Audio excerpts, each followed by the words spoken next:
Hello everyone, welcome to my channel Code with Rahnuma. I am Rahnuma, currently majoring in cybersecurity at Daffodil International University in the Department of Software Engineering. আজকের video লেকচারে আমরা one time pad অ্যালগরিদমের আরেকটি ইনক্রিপশনের example দেখব।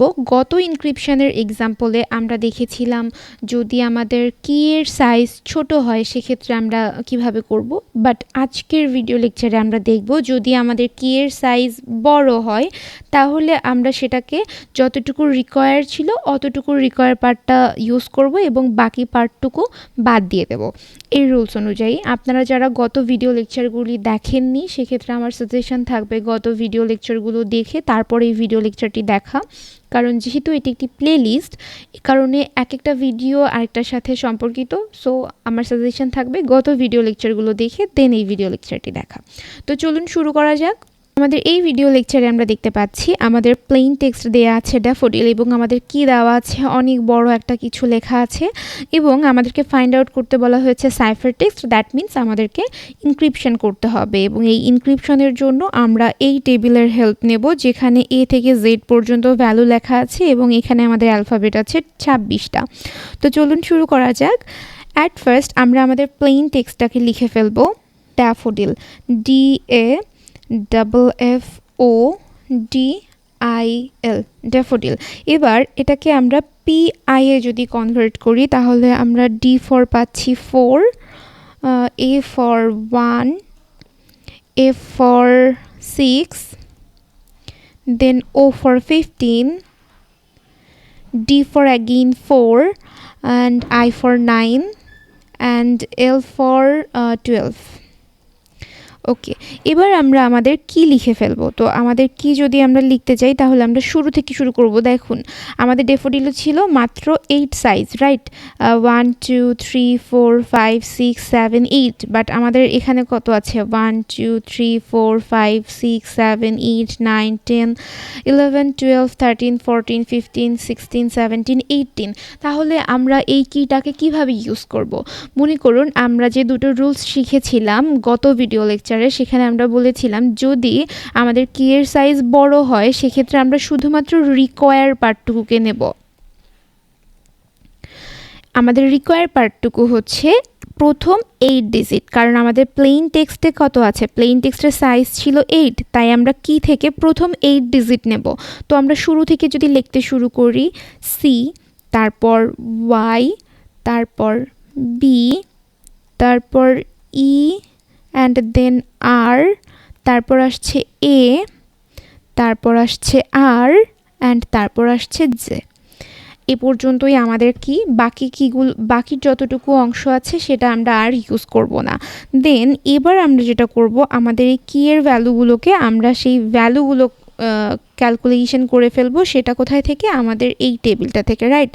দেন C means 3 and Y means 25, similarly B means 2।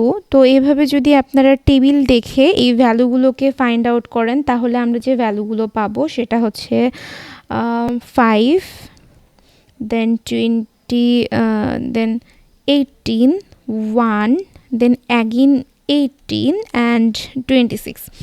এবার আমাদের যেটা করতে হবে সেটা হচ্ছে CI এর ভ্যালু ক্যালকুলেট করতে হবে। আমরা জানি আমাদের ইনক্রিপশনের rule CI is equal to PI plus কি, রাইট?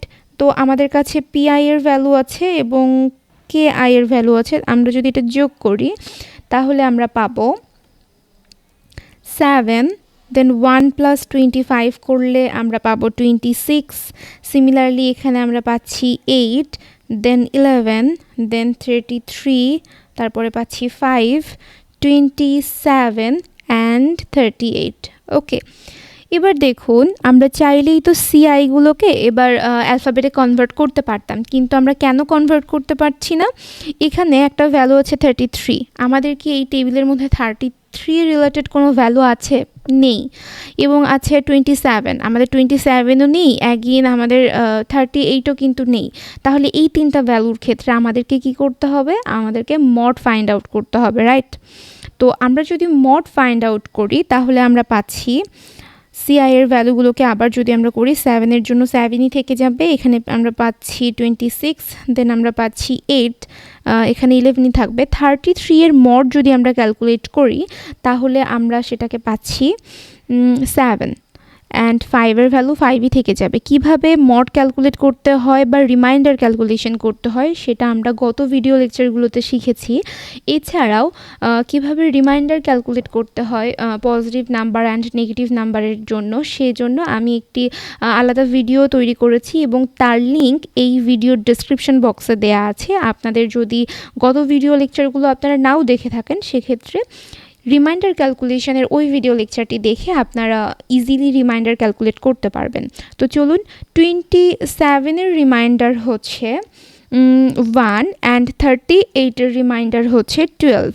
এবার আমরা চাইলেই কিন্তু খুব সহজে এই সিআই এর ভ্যালুগুলোকে আমাদের সিতে কনভার্ট করতে পারি, কারণ আমরা চাইলেই এখন অ্যালফাবেট খুঁজে বের করতে পারবো এই টেবিল থেকে, রাইট? তো 7 এর ভ্যালু ছিল জি অ্যান্ড 26 ছিল আমাদের জে অ্যান্ড 8 ছিল এইচ। তো সিমিলারলি আমরা যদি এগুলোকে ফাইন্ড আউট করে লিখি তাহলে আমরা পাচ্ছি জি জে এইচ দেন কে জি ই এ এল। ওকে, তাহলে আমরা আমাদের কি পেয়ে গিয়েছি? আমরা আমাদের কাঙ্ক্ষিত সেই সাইফার টেক্সট পেয়ে গিয়েছি যেটা আমাদের ক্যালকুলেশন করার দরকার ছিল। তো আমাদের cipher text is equal to Z Z H K G E A L। এটা হচ্ছে আমাদের সাইফার টেক্সট। আশা করি আপনারা এই লেকচারটি বুঝতে পেরেছেন। এছাড়াও ওয়ান টাইম প্যাডের ইনক্রিপশন নিয়ে যদি আপনাদের আরও কোনো প্রবলেম থেকে থাকে সেক্ষেত্রে আপনারা চাইলে আমাকে ইনবক্স করতে পারেন, মেল করতে পারেন বা আপনারা আমাকে কমেন্টে জানাতে পারেন। আমি ডেফিনেটলি ট্রাই করব আপনাদের প্রবলেম সলভ করার। এছাড়াও আপনাদের কোনো পরামর্শ থাকলে সেটাও জানাতে পারেন।